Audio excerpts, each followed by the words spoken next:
Odnosi so zakon. Dober dan in lepo dobrodošli v oddaji Odnosi so zakon, v kateri danes gostim svojo prvo samostojno sogovornico, Mojco Belcel Magdič. Mojca, pozdravljena. Hvala za povabilo. Živjo. Daleč si se pripeljala v Krško, vse iz Prlekije, da se ne bom hecal ali pa zmotil, pa rekel iz Prekmurja, ne iz Prlekije. Hvala, no, da si se bila pripravljena potruditi. Z veseljem. Bova začela tako, kot mi ponavadi začenjamo z molitvijo, potem pa bova povedala, o čem bo danes tekla beseda. Okay. V imenu Očeta in Sina in Svetega Duha. Amen. Amen. Dobri Bog, hvala ti za to, da si nas ustvaril, da si nas postavil v bivanje, da si nam dal bivati v času in v prostoru in tudi, da si nam dal prebivati v telesu. Da bomo znali to svojo realnost pravilno ceniti, pravilno biti hvaležni za njo, jo pravilno sprejemati in obenem znati tudi sprejemati druge, ki morda mislijo drugače. Prosim, blagoslovi ta čas tajnega pogovora in čas, ko bodo ljudje poslušali, gledali tole oddajo. Po Kristusu našem Gospodu. Amen. Slava Očetu in Sinu in Svetemu Duhu. Kakor je bilo v začetku, tako zdaj in vselej in vekome. Amen. In Očeta in Sina in Svetega Duha. Amen. Amen. Mojca, ti si mamica 3 otrok zadnje čase? Ja, zadnjih 5 let. 5 let, bravo, čestitke. In žena možu Kristjanu, super. Mi se kar že nekaj časa poznamo, z nami si tudi že sodelovala na naših vržejskih poletnih tednih duhovnosti. Sicer si zadnje čase urednica pri portalu Iskreni. Ja, sourednica. Sourednica, ja. Super. Drugače pa tvoja formalna izobrazba šla prav v smer študija družine in pa prav bi rekel na temo LGBTQ, kot so me otroci poučili, da se reče ne LGBT, ampak tako si se že leta 2010 specializirala. To je bilo kar tako malo preroško v resnici, takrat ta tema še ni bila tako v spredju. Daj mogoče malo povej o tej svoji izobrazbi, o tem svojem študiju, odkot, pa mogoče tudi tako, no, o družini, izkot izhajaš in tako. Torej, sem iz Ljutomera, sem zadnja od 4 otrok, imam 3 starejše brate, eden izmed njih je tudi duhovnik, moj prvi brat.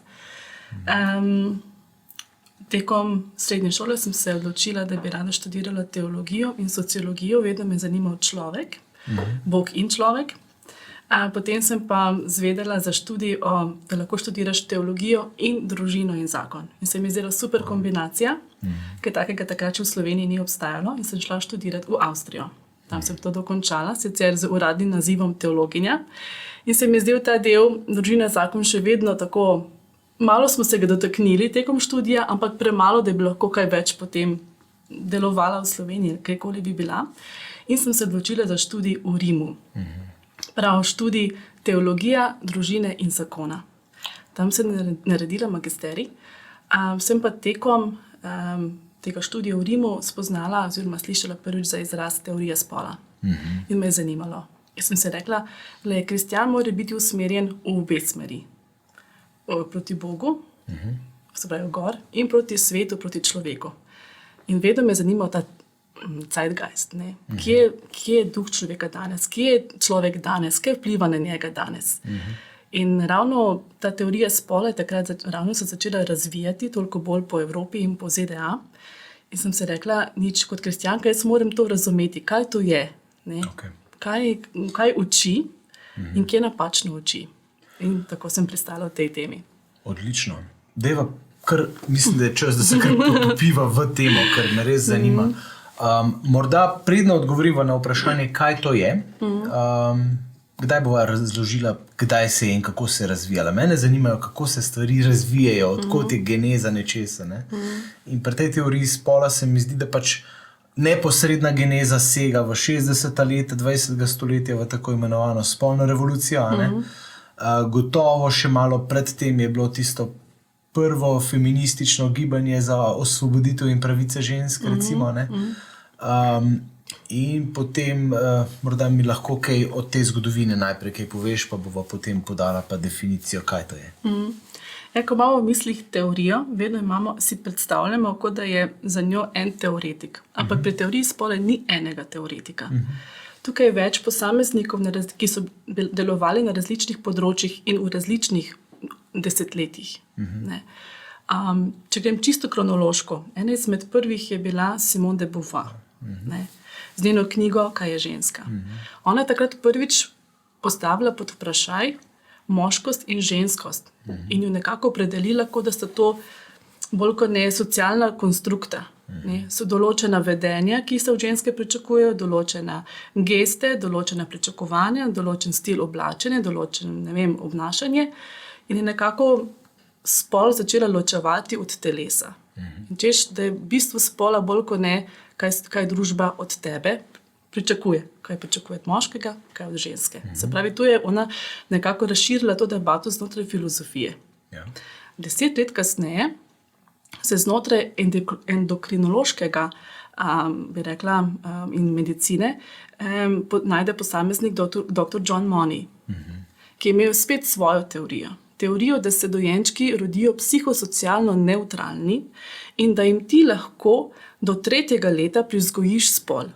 Torej, spol ni neka telesna danost, ki bi se razvijala skozi različna obdobja, ampak ti od zunaj otroku dodeliš spol. Če ga boš ti naučil, če boš mu ti nosil, recimo imamo pred seboj fantka, in mu boš nadel punčkasto neko žensko ime in ga boš oblekel v punčko, mu boš dal igračke, ga boš, učil kuhati, da bo on na podlagi zunanjega vedenja to ponotranil in postal punčka. Tukaj je ta dr. Money imel prav, bi rekel, dost notorične primere, kjer je to izvajal v praksi, pa se ni najbolje izšlo. Zelo slabo in zelo tragično. Je kar to zgodba mogoče povesti za intermeca. Ja, zelo zgodba 2 dvojčkov iz Kanade. In dobila sta neko infekcijo na udu ali nekaj problem sta imela na spolnem udu in sta morala imeti neko operacijo pri 9 mesecih. Ravno tisti dan neki zdravnik ni bil na voljo in imeli so neko drugi material, kako bodo to operacijo izvedli. Operacijo so slabo izvedli in na enem dečku so odrezali večino spolnega uda, po nesreči.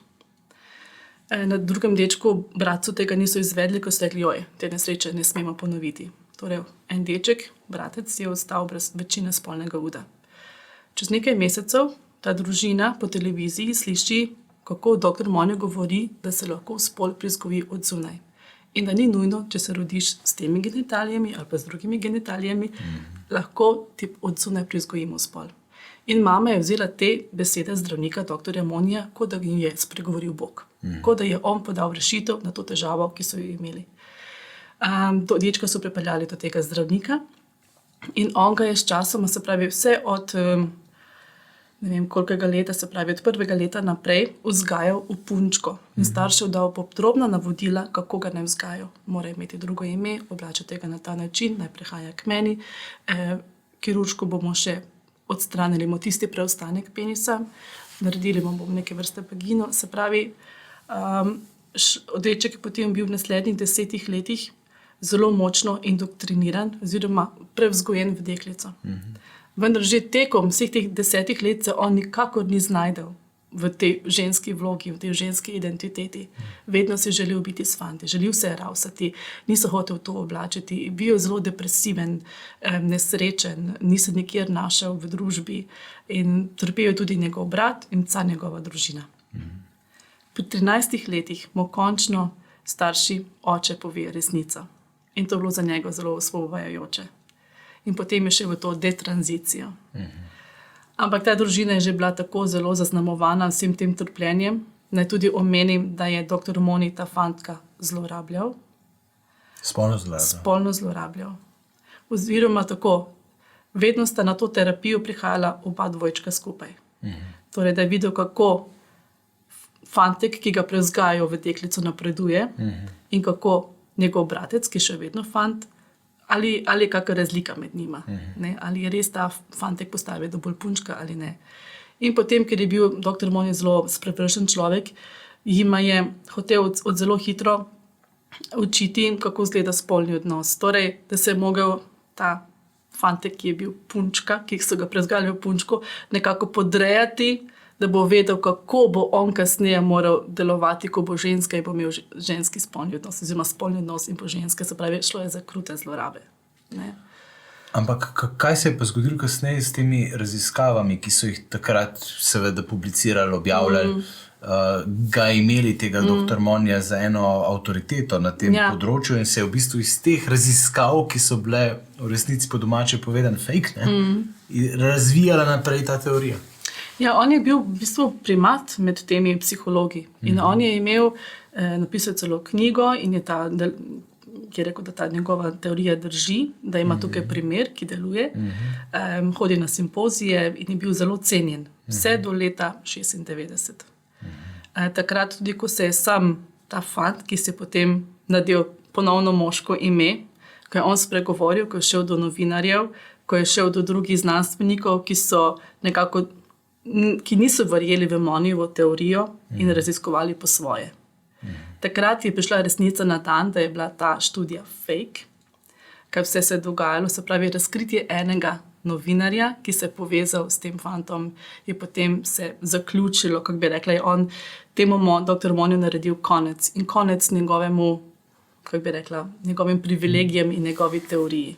Ne. Zato, ker se je pač en novinar zanimal, kaj se dogaja s tem fantom in je ta fant potem se upogumil in povedal vso resnico.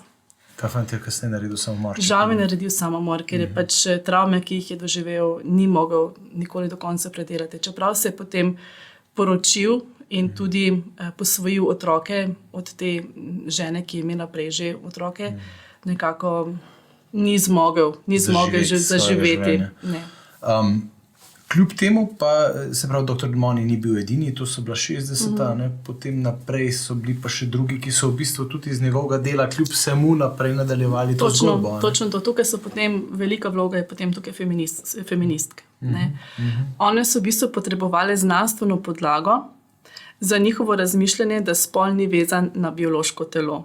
In tukaj so v Moniju našli znanstveno potrditev, češ spol se ti lahko od zunaj privzgoji, ne glede na to, katerega spola si, ali biološkega moškega ali biološkega ženskega.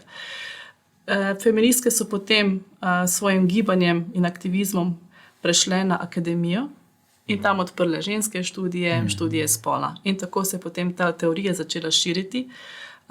Leta 1995 so prišle do Združenih narodov, zelo znana pekinška žensko združenje, katere glavna agenda je bila ravno razširitev ideologije spola. In vedno štejo Peking od 5 let naprej, koliko so naredili od Pekinga 1995 do 2000, koliko od 2000 do 2005. Vedno gleda na to, kako se širi ta ideologija. Kdaj se je torej pojavila prav ta distinkcija, da spol, se pravi, je nekaj biološki spol v njihovem jeziku, drugo je pa ta družbeni spol ali gender, kot mu rečejo. Ja. Se pravi, to razlikovanje se je zdaj tako uveljavljalo, da dejansko prihaja kar v nek mainstream in se zdi, kot da je to kar avtomatska resnica.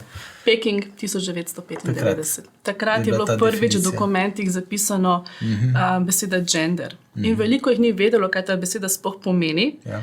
Nekateri so mislili, da predstavlja in moški in ženski spol, nekateri so mislili, da je samo lepši izraz za biološki spol, ker po angleško pomeni seks, kar tudi pomeni hkrati spolni odnos in so pač mislili, da gre samo za en nedolžen izraz. Okay.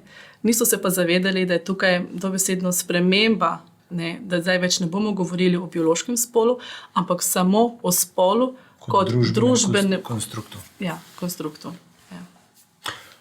Ogromen pomen se v tej teoriji daje prav na besede, na jezik.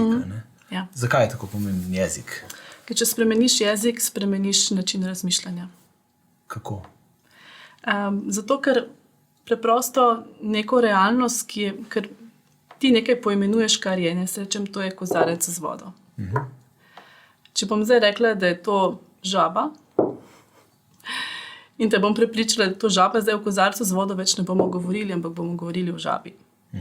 Se pravi, preko jezika ti spreminjaš način razmišljanja v smislu, da nekaj opuščaš, kar v bistvu je resnično in očitno in samoumevno, ampak v bistvu preusmeriš kako bi rekla, vzameš vsebino in jo v bistvu preusmeriš in ji daš novo vsebino neki besedi.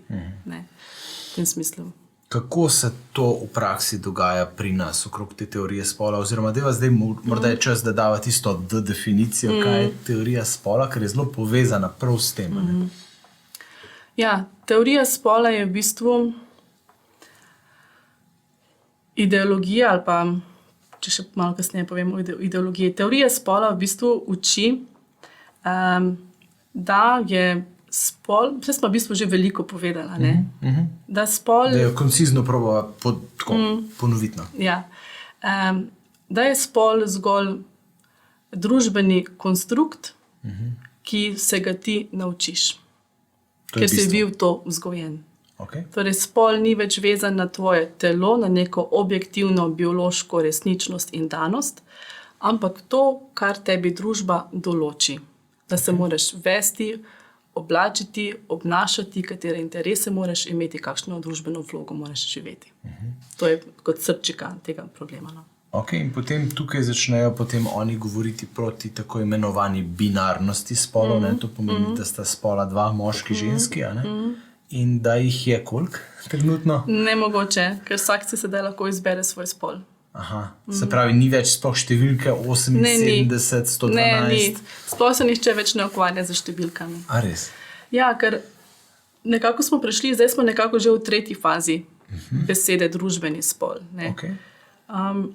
Če smo prej govorili, če smo ločili biološki spol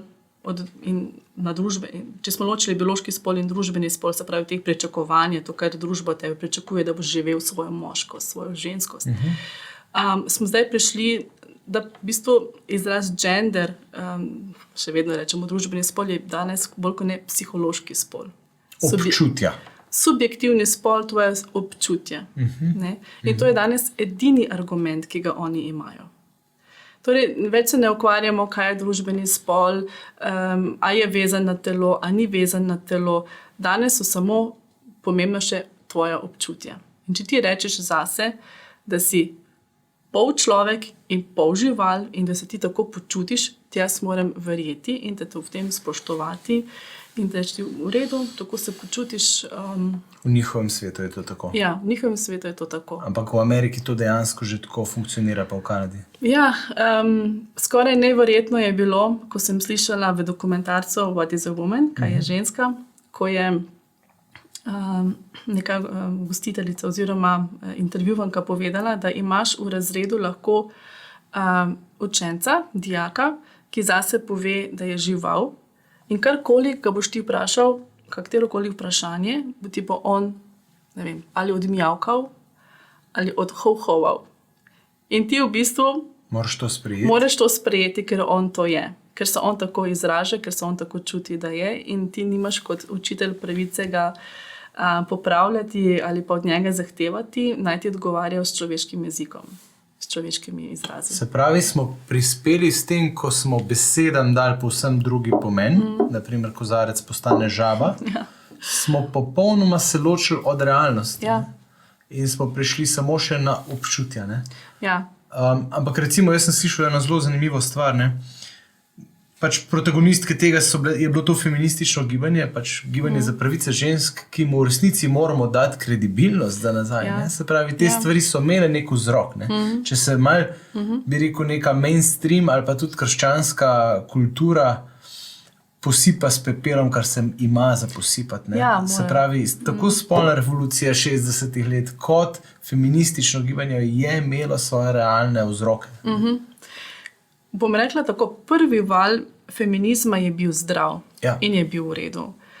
Ženske takrat res niso imele niti možnosti, da bi ne samo... Torej prvi val, volilna pravica. Volilna pravica, ni bila možnosti do izobrazbe, do dedovanja. Vem, da smo katoliški, ampak tudi nisem mogla ločiti. Ne? Bila je bolj kot ne samo res vezana samo na moškega in v bistvu kot samostojna sploh ni mogla zaživeti. Ni dobila službe, ker ni bila izobražena. Ne? Torej, ona brez moškega ni mogla sama preživeti. Ne? Tako da to je res potrebovala, da je na tej meri postala enakovredna z moškim. Se pravi, imam dostop da lahko volim, da sem primerno izobražena, da dobim možnost za poklic, da lahko se tudi odločim, če živim v nekem groznem razmerju, da lahko se ločim, da me ne bo nekdo trpinčil. Se pravi, te stvari so legitimne in pravilne bile. So bile pravilne. Ja. Drugi val je bil pa potem kaj? Drugi val je potem se začel za Simone de Beauvoir. Simone Drugi val je bila Simone de Beauvoir, ki je začela ločevati spol od biološkega spola. Tretji val pa je z Judith Butler, ki je v bistvu začela s to queer teorijo. Torej, ona niti več ne verjame, da obstajajo biološka telesa, da obstajajo moška biološka telesa, da obstajajo ženska biološka telesa. Ona niti več ne verjame v stvarnost. V nič, kar vidi, ker reče, da je vse, kar jaz vidim, sem že kontaminirana z družbo, z družbeno miselnostjo. Torej, da jaz nekaj vidim in rečem, to je moško telo, sem že kontaminirana. Torej, ona ne verjame niti v biološko stvarnost, ki jo je očitna, ampak ne verjame. A potem se loči, torej queer teorija od teorije spola je še dodaten preskok v zanikanju realnosti. Queer je v bistvu tako prosto plavajoča teorija, ki težko daš neko definicijo. Zato, ker ne verjame v objektivno realnost, tako niti ne priznava, da obstajajo moške in ženske telesa. Bi rekla, bolj je to, da je res neko subjektivno doživljanje sebe. Torej, da ostaješ nedefiniran. Torej, če jaz za sebe rečem mogoče, da sem moški, je to vseeno neka definicija ali začasna ali trajna. Pri njej pa je, da se ti sploh ne definiraš. Da ne rečeš, da si ne moški, da nisi ne ženska, ne žival. Da si tako prosto plavajoč. Malo tukaj, malo tam, malo bom to, malo bom ono, ali pa tudi nič. Ok, ampak ni takšno življenje to je razkroj, v bistvu, neverjetno zahtevno. Neverjetno zahtevno. Zgleda osvobajajoče, češ da nisi vezan na nič, na nobena pričakovanja, na nobeno ime, na noben zaimek, ampak si izgubljen. Se ne veš, da nisi zakoreninjen v ničemer. Mislim, če se zdaj predstavljam sebe, ko sem odraščal, pa je bil že poklic nekaj, kar si se res mogel razmišljati, kaj boš, pa kako se boš odločil. Kje smo šele, če jaz moram ves čas razmišljati, kdo sploh sem? Veliko zgodb se lahko najde na YouTubeu, kjer govorijo ti mladi, ali pa zdaj že malo starejši, kako težko obdobje je to. Recimo, če damo en primer enega fanta, zdaj že starejši, je rekel, v tistem obdobju, ko sem jemal hormone nasprotnega spola in postajal ženska. Se pravi, tisti, ki gredo v tranzicijo. Gredo v tranzicijo in gredo čez hormonsko terapijo, temu rečejo, se pravi, da jemljajo hormone nasprotnega spola, želenega spola, to, kar oni želijo postati. Recimo, ta fant je postajal ženska. In rekel, vsak dan sem se zjutraj pogledal v ogledalo in sem gledal, sem že ženska, sem že malo bolj podoben ženski, kakšen je moj glas, ali imam že malo bolj višjega, ali sem že na drugih delih telesa malo bolj poženščen. Rekel, vsak dan, vsako jutro sem se, kako me gledajo, ali imam dovolj žensko kretnjo, ali sem se dovolj po žensko usedel. To je grozno. To se v bistvu cel čas samo ukvarjaš s sabo, se ne moreš normalno funkcionirati. Zato, ker živiš neprestano v neki zaskrbljenosti, nevednosti, ne vem, obupu, kakorkoli boš to stanje poimenoval, eno zelo težko stanje je to.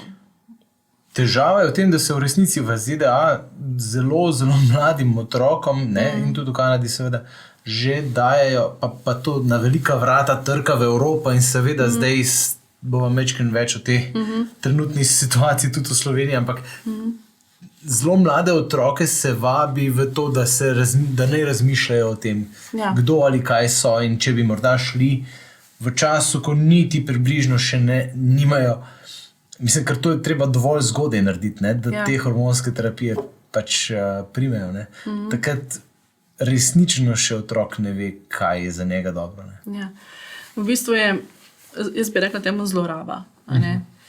Kaj boš ti 8-letnemu otroku, ki se še niti tako razvojno ne sprašuje o svojem spolu, ga sploh spraševal o tem oziroma mu vsadil dvom v sebe. To je res skrajno, ne samo neprimerno, mislim, zlorabljajoče je to. Zakaj bi ti nekomu, ki se normalno in zdravo razvija, ga spraševal o nečem, kar ga sploh ni potrebno vprašati, ker še ni prišel njegov čas pubertete, kjer takrat on se resnično začel razvijati ali moškega. Okay. Ampak, če pogledamo ta tako imenovani pojav spolne disforije, kjer ljudje ne vedo, katerega spola so, razvojno gledano je v času pred puberteto se znal pojavljati pri fantkih in punčkah. Jaz se spomnim, moj brat je govoril, da je Barbara in se je šminkal in zdaj je poročen z Barbaro. Sestrična se je imela občutek, da je fantek. Neko obdobje. Se spomnim tega v naši igri. Če bi bili, bog ne daj, takrat prišli, mislim, to so normalni, srečno, funkcionalni ljudje, če bi takrat prišel nekdo s to ideologijo zraven, kot se zdaj dogaja. Ne vem, ki bi pristali. Ja. Ker to je nerazvojno gledano, ta spolna disforija, so rekli včasih, jo je bilo določen procent pri otrocih mlajših, se pravi predpubertetnikih. V bistvu govorimo o zelo majhnem procentu. Recimo, spolno disforijo so nekako določevali, če je to več let permanentno. Okay. In se res otrok ne znajde, ker potem to res gre za klinični primer, ki je res potreben neke strokovne obravnave. Okay. Če to res permanentno in nikakor se ne znajde v svoji moškosti, ženskosti, pač v tem svojem spolu, ampak res govorimo o zelo nizkih procentih. Vmes pa seveda, kot si omenjal te primere, da se, ne vem, posebej, če govorimo od 5 let navzdol, se lahko samo smejimo, seveda, otroci še sploh niso obremenjeni z spolom, pač kar jim je zanimivo, to se bodo oblekli, to se bodo našemili.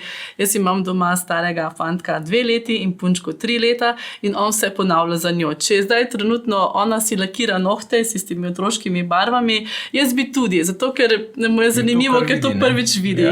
In mu je zanimivo. Če pa gremo od 5 let navzgor, seveda moramo spremljati, ampak spet pa ne neko obdobje vzeti, kot da je to nekaj definirano, dokončno in da bo ostalo. Najboljše je, da sploh se ne obremenjujemo s tem in bo prešlo. Razen, ne vem, če res je zelo čudno, da koga povprašaš, kakšnega strokovnjaka, ampak je v večini primerov to samo obdobje, ki samo od sebe mine. Je pa treba paziti, kakšnega strokovnjaka vprašaš. Ja, in tudi rečejo, da tudi v času pubertete je tudi neka stvar, ko samo res je prehodno in bo do časa odraslega obdobja to minilo. V več kot med 88 in 95% to samo od sebe preneha. In to je velik odstotek. Zato, če samo pogledamo pač to obdobje pubertete, telo se ti razvija. Možgani so preplavljeni z hormoni, ki vpliva na tvoje čustvena nihanja. Ne vem, morda se ti telo razvija ne na tak način, kot si ti pričakoval, ali mogoče preveč, mogoče premalo, mogoče se kdo malo s tebe norčuje, mogoče se ne znajdeš v tem, kdo si in kdo reče kakšne, ne vem, opaske. Se pravi, govorimo o enem zelo občutljivem obdobju. In če si ti res, ne vem, v neki imam primer enega fanta iz Škotske, je rekel, zelo velike prste sem imela in vsi moški so me zbadali. In vedno za menoj žvižgali. In jaz sem se grozno počutila, ker sem se počutila kot en seksualni objekt ves čas, kamorkoli sem šla. In jaz sem si želela to odstraniti. Rekla, začela sem sovražiti svoje telo, sovražila sem, kako na mene gledajo in sem samo pač vtipkala v internetni brskalnik, sovražim svoje telo. In karkoli je prišlo, in prve stvari, ki pridajo, morda imaš spolno disforijo, morda si, kar pomeni, da si trans, prečekire, a čutiš to. In potem po vsem tem, kar je ona prebrala, je na koncu pristala na kliniki za spol. Rekla, moj internet mi je dal tiste informacije in me prepričal, da imam spolno disforijo, da sem se rodila v napačnem telesu in da moram preiti v moškega. Zato si rekla fanta, ker je zdaj trenutno to moški. Trenutno je moški, ki nazaj prihaja. Tako bo rekla, da je v začetni fazi prehoda nazaj. Kako pa mi nazivamo trans osebo, ki se identificira? Tako v eni krščanski ljubeči v resnici. Mi želimo biti kot kristjani Jaz bi rad, da ta najna oddaja ne postane kakršen koli napad na ljudi, ki čutijo to, ki imajo te stiske v sebi in da niso midva tle ena bigots, kot rečejo, a veš, ki napadajo ljudi zaradi tega, če tako čuti. Zdi se mi, da moramo jasno mejo postaviti, kaj so dejstva, kaj je resnica, obenem pa dati eno veliko mero sočutja pa ljubečega sprejemanja tem ljudem, ki tako čutijo, posameznikom, ki se s temi stvarmi spopadajo. Kako je recimo, a veš, v skladu z resnico pa vendar ljubeče, da nazivamo človeka, ki se ima, ne vem, primer te Lije Bordon mi prihaja, ki pač je kot moški živel 42 let, zdaj hodi po šolah, v vseh medijih ga je recimo polno in on sebe naziva kot žensko zdaj. Kako naj ga jaz kot en kristjan, ki ga želim spoštovati kot človeka, pa obenem ostati zvest realnosti, kako bi bilo primerno, da mu rečem? Po domače povedano vprašanje. Ja. Težko, ne? Težko, ampak jaz vedno prihajam nekako do enega zaključka.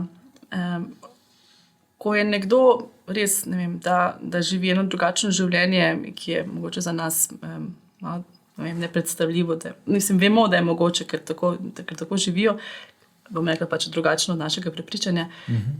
Vedno gledam na to, koga imam pred seboj. Zdaj, če bi bila Lija Bordon pred menoj, normalno bi se z njo pogovarjala kot z vsakim drugim človekom. Ji prisluhnila, tudi iz spoštovanja, če želi, da jo naslavljam z ona, ji rečem ona, in hkrati povem, glej, saj veš, jaz se tako ne strinjam, jaz verjamem tvojim občutkom, verjamem tvojemu trpljenju, verjamem, vidim, da si naredila en prehod. Vseeno verjamem, da si se rodila v biološkem telesu moškega spola, ker to tudi si bila ves čas in še vedno se nakazuje. Mogoče ne bi toliko filozofirala pred njo, ampak tako, dala vedeti, da vseeno verjamem, da smo ustvarjeni moški in ženske in da to je naš pravi spol. Ne glede na to, mogoče kako trpimo, ampak vseeno, da je spol nekaj, kar se ne spremeni. Tako iz one-on-one spoštovanja pa bi normalno sprejela in govorila z njo kot z vsakim in tudi, če pač želi, da jo naslovim z ona, bi jo naslovila z ona. Ker to so eno konkretno vprašanje, ki so mi ga dali fantje, najstniki na enem srečanju, ki imajo veliko teh, bi rekel, prijateljev, ki se že v to smer gredo. Kar pa me v bistvu privede do tega, ko sva prej govorila o spolni disforiji in o tem, da pač je določen majhen procent takih ljudi, ki to imajo.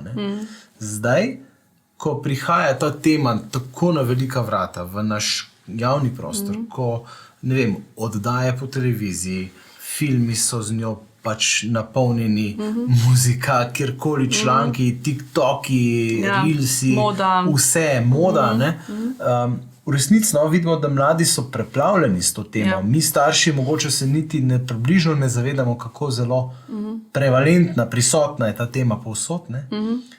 In ob tem pride do tega pojava, ki mu rečejo v angleščini social contagion. Kaj to je? Ja, v bistvu si že veliko povedal, se pravi ta preplavljenost. Se pravi social contagion, družbena kužnost ali pa družbena okužba ali pa nalezljivost, še boljša beseda. Če damo en tak primer nekega najstnika, ki, kot sem že prej omenila, ima težave s sprejetjem svojega telesa, si ni všeč, ga mogoče sliši kakšne opaske, ni potrjen v svoji moškosti ali svoji ženskosti, nikamor se čuti, da ne spada, še mogoče, ne vem, še hkrati depresiven, ima, ne vem, mogoče težave, veliko jih ima tudi motnje hranjenja hkrati. Se pravi, se ne znajde v svojem telesu in čuti neko sovražnost do njega, neki odklon celo. In kar bi rekla, ti občutki so bolj kot ne normalni, ne mogoče tako intenzivni v vsakem, ampak bolj kot ne normalni pri najstnikih, da imajo težave s svojo samopodobo, kako izgledajo. Se še nismo tako stari, se še malo spomnimo, kako je to bilo. In to je neka običajna težava, ki se pojavi v času najstništva. In če ti dobiš, če si ti ves čas pripravljen, da so pa to občutki, ki sem jih malo prej naštela, povezani z transideologijo, oziroma da imajo te iste občutke osebe, ki imajo spolno disforijo, se pravi, ki se ne čutijo, da se mislijo, da so rojeni v napačnem telesu. Pa škrati mislijo, mogoče pa sem jaz trans. Ne? Se pravi, hočeš malo povedati, da so v resnici te transideologi ugrabili normalna občutja in jih prelimali samo s to svojo etiketo in rekli, ne, mi smo edini, ki se počutimo nesprejete. Pa to še zdaleč ni res. In rešitev je samo to. Ja, v bistvu rečejo, ta občutja, ki jih imaš, so povezana oziroma ti nakazujejo, da si trans. Ne? Prej, recimo v prejšnjih obdobjih, bi rekli, ker sem pa rekla, veliko jih ima tudi teh težave z motnjem hranjenja, ali pa imajo motnjo pozornosti, ali pa imajo avtizem. Se pravi, hočem reči, ti, ki se tako počutijo, imajo še neka druga psihološka stanja. Ne? In nekdaj recimo so te istih počutij, še posebej, če imaš težave z motnjami hranjenja, rekli, imaš bulimijo ali pa imaš anoreksijo. Ne? Zdaj pa so nekako preskočili ti dve, zdaj pa najbrž si trans. Aha, je kar tako, da se že kar posebej pri dekletih. Ne? In to že v Veliki Britaniji so kar nekaj člankov na to napisali, da se sprašujejo, nekdaj recimo ker je veliko več v zadnjem obdobju punc, ki se identificirajo kot trans. Prej je bilo obratno. 10-20 let nazaj, spet v veliko manjšem številu, je bilo fantov, ki so se identificirali oziroma čutili, da so ženske. Zdaj je slika obrnjena. Ne? Če samo vzamem Veliko Britanijo, od leta 2010 do 2020 se je odstotek povečal, je 5000-krat več punc, ki se želijo postati fant, in 1400-krat fantov, ki se želijo postati punce. In so v Veliki Britaniji to vzeli kot nacionalni problem. Nenormalno je. In to je ravno posledica social contagion. Se pravi, tega, da se o tem toliko govori, sploh za mlada dekleta, ki so vedno v skupinicah, grejo na WC v skupinicah in kakorkoli. Pač, če ima ena prijateljica, imam ziher tudi jaz. Ja, in tudi trans je nekako postalo moda, kot neke vrste hit. Si nekaj drugačen, si nekaj več. Ker, kot smo rekli, veliko se govori o njih v reklamah, v risankah, v modi, v glasbi. Ne? So nekaj več, so nekaj posebnega, so malo že skoraj privilegirani. Ne? In če si trans, si privilegiran. Ne? To za mladega to nekaj pomeni. Še posebej, če imaš ta občutja zapuščenosti, nikamor ne sodiš, nihče te ne razume, ne čutiš se v svojem telesu, zdaj pa sem prišel nekam, kjer pa nekom pomenim. Ker sem sprejet in kjer v bistvu Jordan Peterson, mislim, da je kar oster, pravi, kjer si nekaj več, pa nekaj drugačnega, brez da bi moral za to kaj narediti. Kar je kar v bistvu huda definicija. Wow, kakšna je situacija pri nas v Sloveniji? Se pravi, leta 2015 in kdaj še 12-13 sta bila tista dva referenduma, zdaj ga ne smemo imeti, pravi Ustavno sodišče. Ne, protiustavno. Praviš, ti si imela 7 let časa za to, da si otroke 3 sta z možem veliko naredila, ta druga stran je pa v bistvu aktivno delala v ozadju, ves čas. Ja, torej 2015 jim ni uspelo. In že takrat so napovedali, da bodo našli drugo pravno rešitev za to, da bo vseeno se spremenila definicija zakonske zveze. V vmesnem času, leta 2019, so mimogrede spremenili definicijo družine. Definicija je zelo nevtralna. V center so postavili otroka, za katerega skrbi eden ali oba starša ali odrasla oseba, ki ima za to, svoje posebne zakonitosti. Se pravi, iz definicije so vzeli ven besedo oče, mama, in niso postavili družine, kjer je temelj odnos med moškim in žensko, ampak so v temelj postavili otroka. Torej, zdaj tukaj je otrok, ki bo imel določene skrbnike. Ne glede na to. In to je zdaj družina. In to je zdaj družina. In potem so leta 2022 lani spremenili tudi definicijo zakonske zveze, torej zakonska zveza ni več življenjska skupnost moškega in ženske, ampak življenjska skupnost dveh oseb. Ne glede na spol. In kot sva rekla, besede imajo velik in močen, daljnosežen vpliv in pomen. Ja. Torej smo v bistvu to temeljno celico, ne, družine, oče, mama, otrok, zneutralizirali. Ne. Vzeli smo jim ta pomen in zdaj res lahko družina postane kakršnakoli sestavljanka odraslih oseb z otrokom. V resnici smo jo naredili brezpredmetno. Ne? Ja. Kako se ti zdi, kakšni so, predno greva morda na kakšno rešitev, ki se nam nakazuje, dajva še mečki nazaj zajadrati. Dobro, morda ne moreva v celoti govoriti o tem, kakšni so njihovi motivi, zakaj to delajo, ampak kaj ti čutiš, no? Ko so ravno pri pomenu občutkov. Zakaj se ti zdi, da je zanje, se pravi za trans osebe, za osebe, ki so pač istospolnih nagnjen in tako, to je ena taka skupnost, ne? Omenila sva že ta skupnostni vidik sprejetosti, ki je en velik motivator gotovo. Kaj še se ti zdi, da je recimo v ozadju tega? No? Jaz bolj vidim pač ta miselnost, kjer človeku ne sme biti vnaprej nič določeno. Se pravi, ko se ti rodiš, ti je spol določen, ne, je neka tvoja določenost in nekaj, kaj pri tebi stalno in bo vedno do konca tvojega življenja ostalo. Tukaj jaz v ozadju vidim, da ne bo nišče meni povedal, kdo sem. Ne moje telo in ne zdravnik ali pa starši, ki so rekli, fantek je ali pa punčka je. Jaz sem avtokreator, jaz sam sebe ustvarjam. Jaz sem to svobodno bitje. Po svobodi. Češ, oddaljimo se od stvarnika.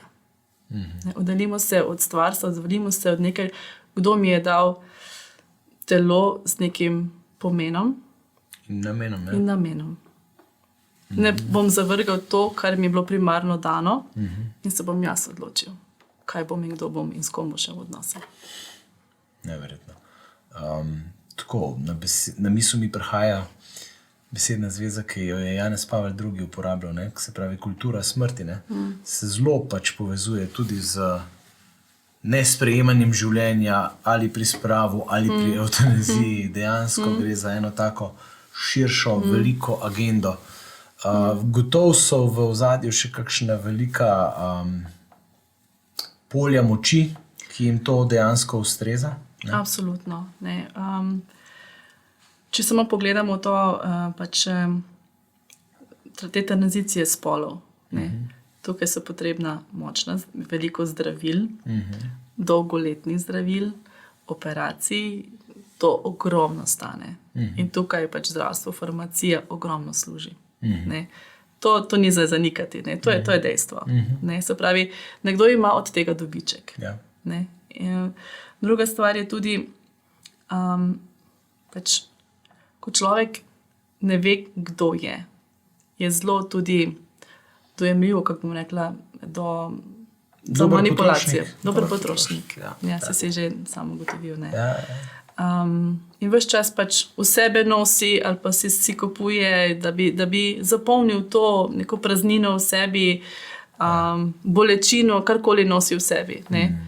Mogoče pa mi bo ta dal odgovor, mogoče pa mi bo to pomagalo k sreči. Mogoče bo pa ta nasvet, mogoče bo pa ta program, mogoče pa, ne vem, novi čevlji. Hlastanje. Ja, mogoče pa bo to, ne, vsak išče srečo na koncu, ne. In če se pač ne more, če ga ne izpolnjuje njegovo lastno življenje, potem upa in daje upe v te materialne stvari, ne, da ga bo pa to mogoče osrečilo. Mislim, da si zadela žebljico na glavico, no? Ja, hrepenenje po svobodi, po sprejetosti, po ljubljenosti, ne? Ki je večje od česarkoli, kar lahko zapolni tukaj na svetu. Ne? Žal in hudo mi je, ko vidim, da tudi kristjani redko kateri poznamo tistega, ki lahko zapolni to hrepenenje. Ja. Jezus je dobesedno. Ne? Si slišala za Olija Londona? Ne. Ne. Ti lahko jaz povem. Aha, zdaj pa se mogoče spomnim. Ja. Oli London je en... Zdaj se me spomnim, ampak povej ti. TikToker, ki so ga naši, recimo otroci, vem, ko so nekaj časa spremljali ta pojav tega K-popa, se pravi korejskega popa. so ga poznali kot enega čudnega tipa, ki je Anglež po rodu, pa hoče mislim, da preko 30 plastičnimi operacijami postati ena od teh Jimin, en tak K-popovski zvezdnik. In to se spomnim tega imena od takrat. Potem sem pa zdaj spet slišal za njega pred par meseci, ker je fant v resnici vmes naredil transition, menda, da ne telesno, ampak družbeno je bil ženska. In potem je nekega dne zašel v cerkev, kjer je doživel neverjeten občutek sprejetosti, kjer mu je potem duhovnik dal svetopismo v roke. In kjer je ga nagovorilo, se mu je odprlo, da je Jezus, ko so hoteli kamenjati tisto žensko, je rekel Jezus, pojdi, tudi jaz te ne obsojam. Mislim, da je bil eden od teh citatov, kjer je začutil popolno sprejetost. In zdaj pravi, da želi te mlade nagovarjati in jim pomagati, da se ne bi s tem tako ukvarjali. In se mi zdi neverjetna zgodba, da v bistvu vsi moramo se vrniti k viru, ne, z veliko. In tako, tudi za nas kristjane, ki recimo v Sloveniji se mi zdi, da smo jezni morda, ne, ker zdaj je pa propadel še ta poskus referenduma, pa ta politični boj, ki je v tej agitaciji lahko toliko privlačen, ne. Dajmo raje kaj drugega narediti, ne. Ampak zdaj imamo krasno priložnost. Ja. Zdaj imamo priložnost. Vemo, kaj je zunaj, ampak ti še imaš vedno moč v svoji družini. Kako boš ti povezan s svojim sinom, svojo hčerko, koliko časa boš preživel z njim, o čem se boste pogovarjala, kaj želiš, ali ga poslušaš, kje on sploh je, kaj na njega vpliva. Zdaj je krasna priložnost za vse mame in za vse očete, da se povežejo in da res tudi utrjujejo svojo ženskost in moškost v njihovih sinovih, ne, na različne načine. Pa to zdaj ne pomeni obsesija za spolom, ne. Ali pa pridige. Ali karkoli. Tvoj otrok bo na tak in tak način prišel do teh in teh informacij, bo vedel o trans, bo slišal o LGBT, ne vem, zgodbah različnih, ne.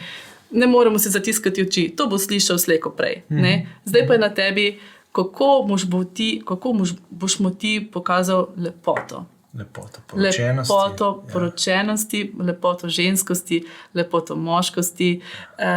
Zdaj je krasna priložnost. Res. Se usmerimo vase. Prvo vase, kje sem jaz? Kje sem jaz kot žena, kje sem jaz kot mož, kako jaz živim svoj odnos z svojim možem. To je temelj. In to so v bistvu povedali vse posod. Ker ti otroci trans, oni so bili nekje izkorenjeni, nekje so se porazgubili znotraj družine, nekaj ni bilo narobe. Nekaj je bilo narobe. Ne samo mogoče, da so bili, ne vem, kot sem prej tisto punco omenjala, ki je dobila toliko spolnih opask na svoje telo. Ne? Ampak tukaj je bilo, kje so bili moji starši, ne? Kje je bil njun odnos, ne? A so me slišali. Tako da najprej utrditi odnos med svojim možem, svojo ženo, kje sem, kje sva, kako midva živiva to lepoto in da bova to lepoto lahko znala mimo grede, ker otroci bodo v tej živeli, v teh odnosih živeli. Pravijo, z osmozo živijo tvoje družinsko življenje. Ne? Da dočutili lepoto, da se z nekom zavežeš za življenje, da si ustvariš družino, da si vesel, da si moški vesel, da si ženska. Da vztrajaš, ko je hudo. Da vztrajaš, ko je hudo. Ja. Koliko teh otrok res prihaja iz razbitih družin, ker so šli starši prehitro na raznice, in tako naprej. Odlično, se zelo močno strinjam, to je naš poziv, to je Dižev poziv. To je prva stvar, ki morajo. Prva stvar, in tudi odnos z Bogom. Ne? V resnici jaz tako prav danes, ko sem nekaj molil, sem čutil tisto toplino, ko čutiš Svetega Duha in si rečeš, jaz vem, da sem ljubljen, vem, da sem sprejet, ne? In to, ko ti sprejmeš sebe, potem lahko sprejemaš naprej. Ne? To moramo recimo znati dajati naprej, ne pa, da se mi borimo, da kažemo s prstom, da težimo. Ne? Obenem pa, da smo zelo budni, čuječi. Ja, in to je druga stvar, ki sem hotela reči. Tako. Spremljajmo stvari. To zdaj ne pomeni, kot sem rekla, tvoj otrok bo stvari slišal, videl, ampak to ne pomeni, da boš ga kar pustil da bo pa kar vse. Da se mi vse eno, vse ti veš, kako je. Ne, glej, vseeno pa moraš kot starš malo spremljati, koliko so tvoje, še posebej, če imaš majhne otroke. Ne? Da spremljaš stvari, ne vem, kaj berajo, kaj šola ponuja, ali pa ne vem, vse veliko stvari pač piše tudi na oglasnih deskah, veliko pa tudi ne, ker je zakrito pod raznimi drugimi imeni, pa starši nimamo njih tam časa vsega brati, posebej, ko smo v naglici, ne. Ampak tako, da spremljamo stvari pač, koliko mi na zunaj vidimo, ne vem, bodi si, ne vem, kakšni filmi so zunaj, kakšne risanke so zunaj, knjige, predstave, potem pa koliko zmoremo, da spremljamo stvari, ki se dogajajo v šoli, da smo v stiku z otrokom, koliko se da, pač ne povem, spet ne pravim, da to obsesija, ampak tako, vsake toliko, ne. Ok, imam čisto konkreten primer. V našo šolo je pač letos, oziroma v tem šolskem letu, prišla taka delavnica, kjer so bili to pač iz ne vem niti katerega točno društva iz Ljubljane, ki so to na polno v 9. razredu razlagali. Otroci so hoteli ven, jim ni bilo dovoljeno iti ven vmes. Starši o tem niso bili obveščeni, kateri izvajalec bo, pa bi zakonsko morali biti. Ne? Se pravi, kakšno je tukaj polje delovanja staršev? Da se starši obrnejo najprej na razredničarko, da jo pač čisto spoštljivo prosijo za informacije, da pač to in to so slišali od otrok, vseeno želijo vedeti, čemu je bila ta delavnica izvedena, kaj je bil njen cilj. Tudi, kdo jo je izvajal? Kdo jo je izvajal. In potem, da si želijo tudi pač osebnega pogovora in da povejo razloge, zakaj, glede na to, kaj jim je otrok doma povedal in kakšne občutke je imel, zakaj jim je to bilo neprimerno. Ne? In da bi bilo pravično, da bi o tem bili oni obveščeni. Ne posebej, ko gre za tako temo. To se da narediti. To se da narediti. Veliko bolje pa je, če so starši v svetu staršev, kjer je letni delovni načrt, da so ga videli in da ga skrbno pregledajo, preberajo. Če nekaj, ne vem, manjka, kdo je izvajalec, ali pa da vprašajo, kaj pa bo pod to temo. Ne vem, piše, ponavadi je tako, o človekovih pravicah, proti diskriminaciji, za vključenost vseh, državljanska vzgoja, proti nasilju nad ženskami, za enakost vseh, za vključenost, aktivno državljanstvo. Ne? Tako zelo nevtralna imena. Enakost spolov pa tudi. Enakost spolov, proti stereotipom in proti predsodkom. Ne? To so ponavadi ta imena, ali pa recimo, ne vem, tudi mogoče, kdaj je bilo, se spomnim na eni srednji šoli ali osnovni šoli, o samopodobi. Ne? Tudi tam je lahko. Pač na eni šoli se je to zgodilo, ne? Da so pač odprli LGBT tematiko znotraj delavnice, ki bi naj govorila o samopodobi. Ne?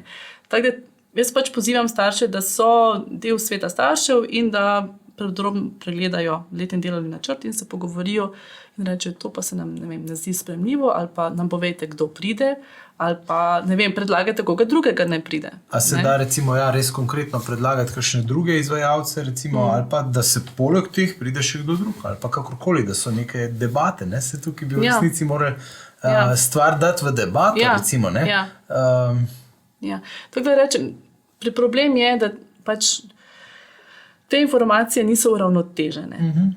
In je pač o spolu in spolnosti samo povedano z enega zornega kota in premalo, preozko in zdaj že ideološko. To je problem. Če bi bilo nekaj uravnoteženo in bi rekli, ne vem, znanstveno je tako in tako, procentualno je tako in tako, ponavadi ti otroci pridejo iz, ne vem, imajo te in te dileme, prihajajo iz teh in teh družin, imajo še druge duševne stiske, ampak to ni povedano. Zato, ker oni želijo nekako destigmatizirati te trans osebe. Češ, da ne bi gledali na njih kot, ne vem, da jim nekaj manjka, da z njimi kaj narobe. Dobro, se to v resnici tudi ni problem. Ne? Problem je v tem, kar... Da bi lahko hkrati povedali resnico, bilo bi super.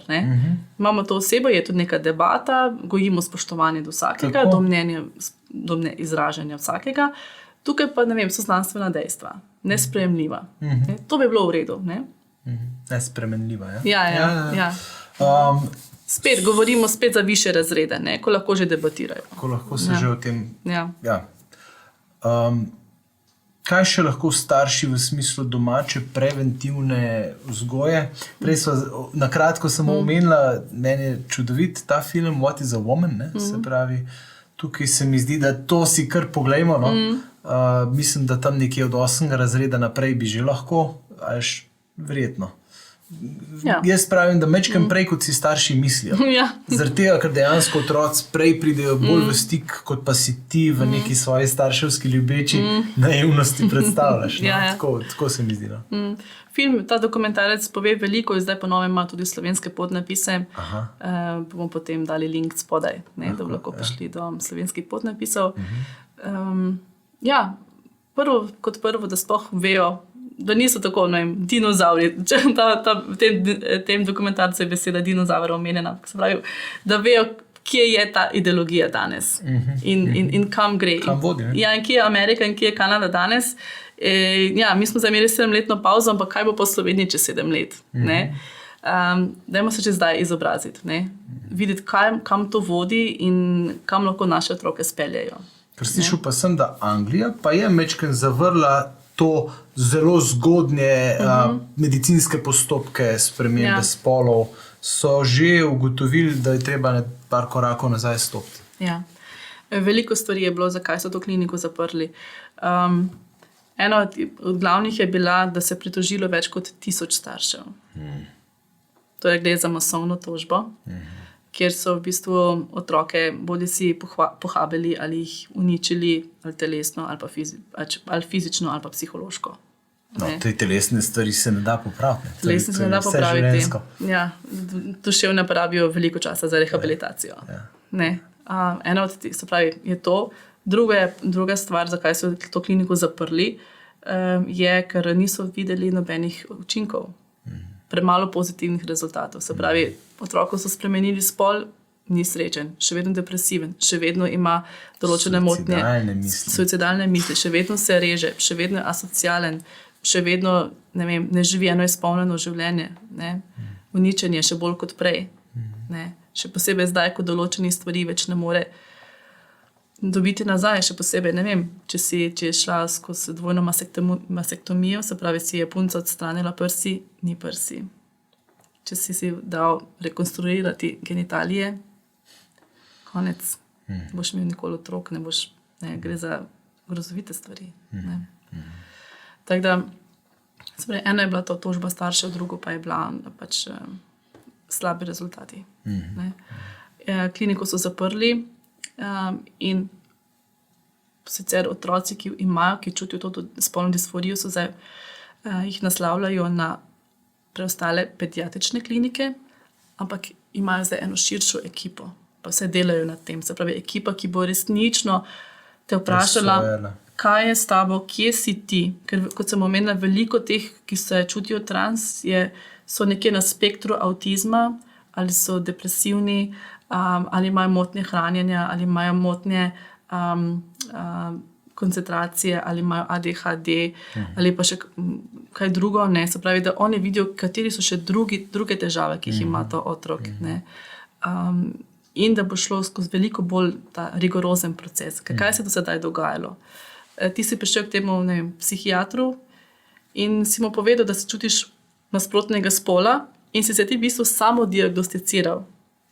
Ti si pri 15 letih rekel, ta punca je to povedala. To je bilo, rekla je, 1 oziroma 2 srečanje psihiatrom in to je bilo to.